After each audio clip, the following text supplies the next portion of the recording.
there are graphic novels nowadays. So a lot of the books that might have heavy content, you can find them as a graphic novel, and kids love it, love it. So if you have kids that are struggling with reading, you know, they see all these blank pages and it's becoming a lot for them, try to find the same book online or Kindle form as a graphic novel, and you'll actually find quite a difference.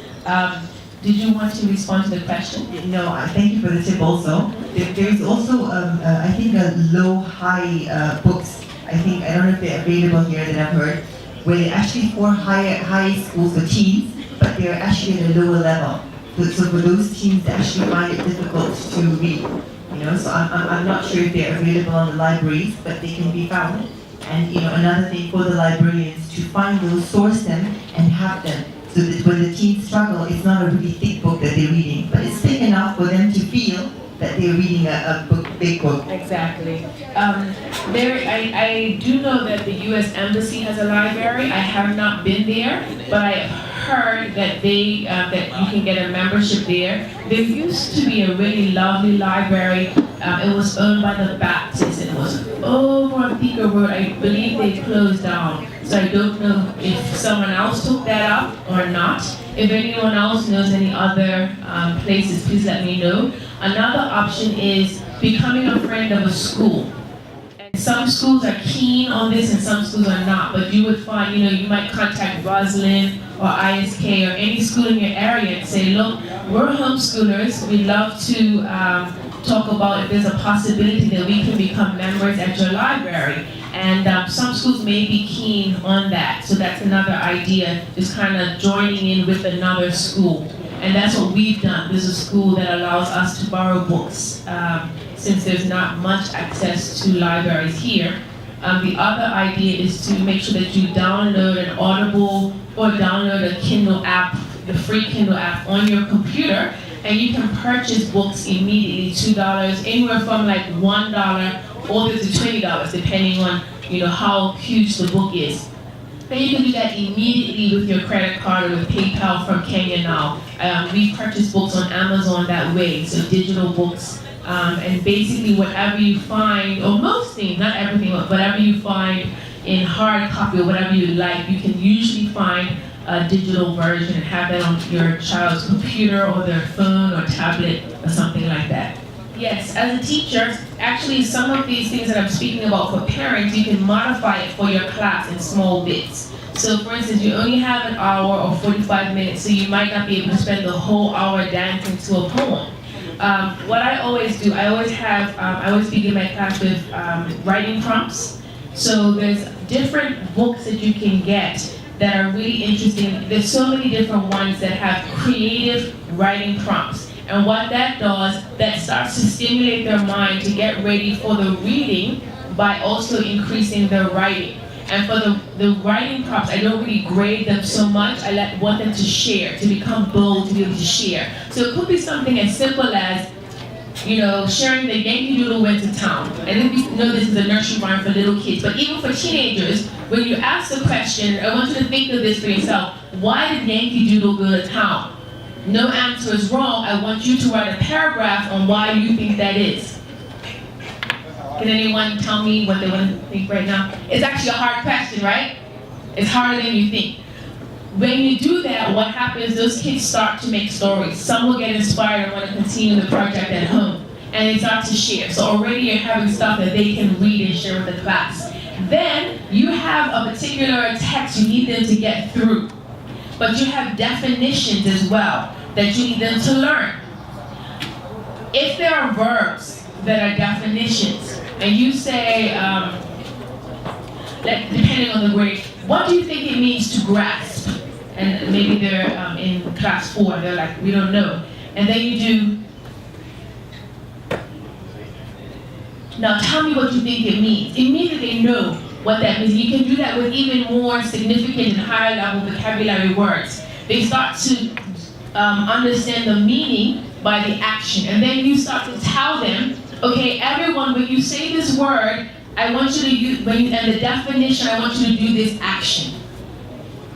That's one way. Then, when it's time to do your spelling, have some rap music in the classroom. You're gonna have to go over your spelling anyway, right?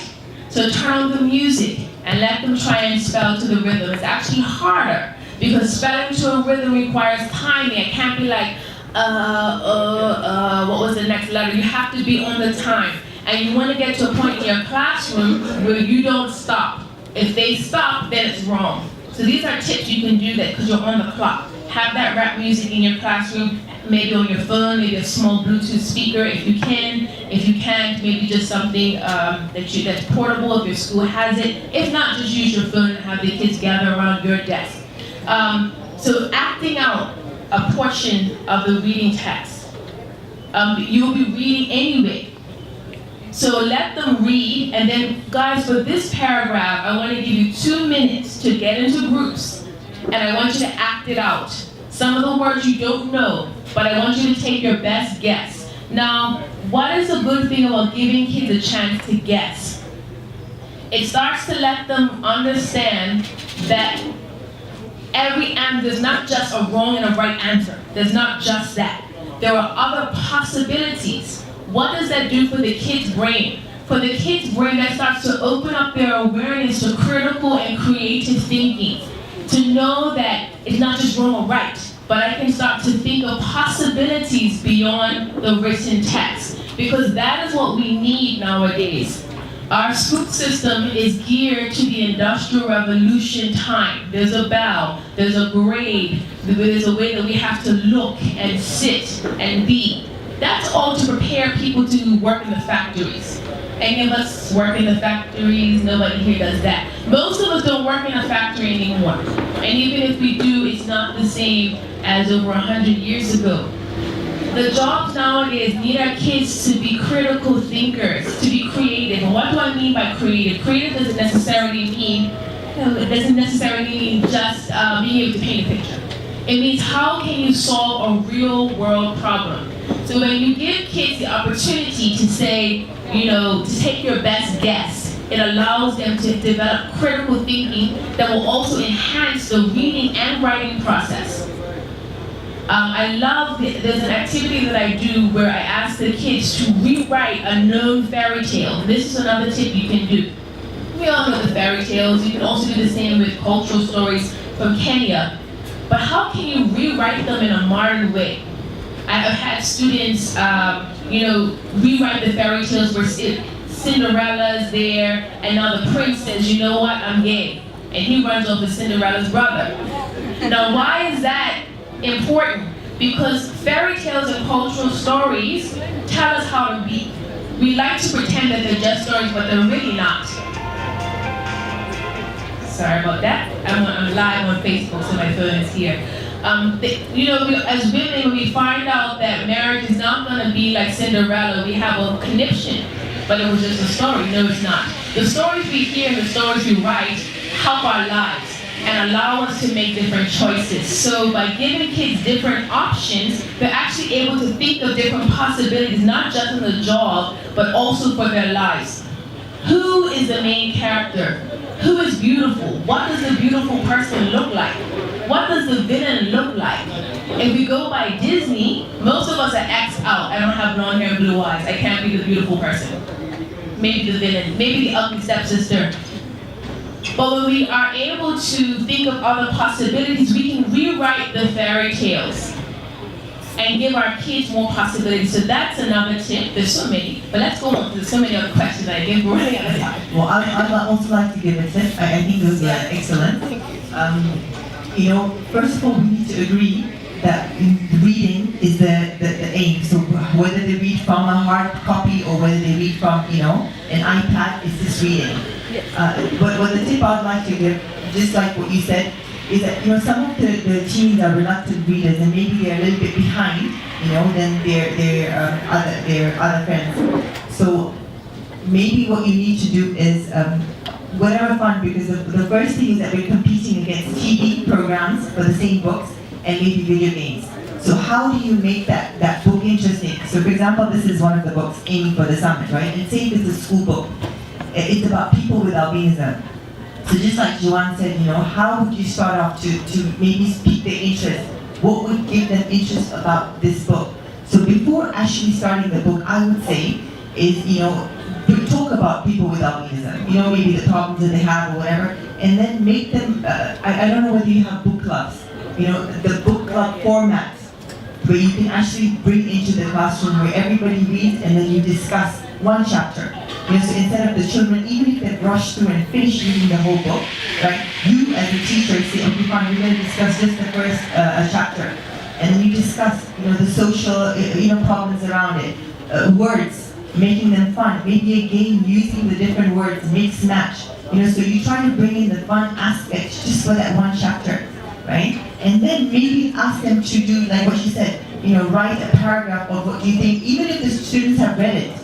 But the fact that they're going to write something, you can even change it around and say, okay, fine, if this didn't happen, what do you think would have happened? They write it, right? And then maybe the following week, they read another 3 chapters, and the reluctant readers might not have even read them. But to do the class activity, they will have caught up, right? So the fast readers can have finished it, that's good, right? But for the reluctant readers, because our problem is the children that are not reading.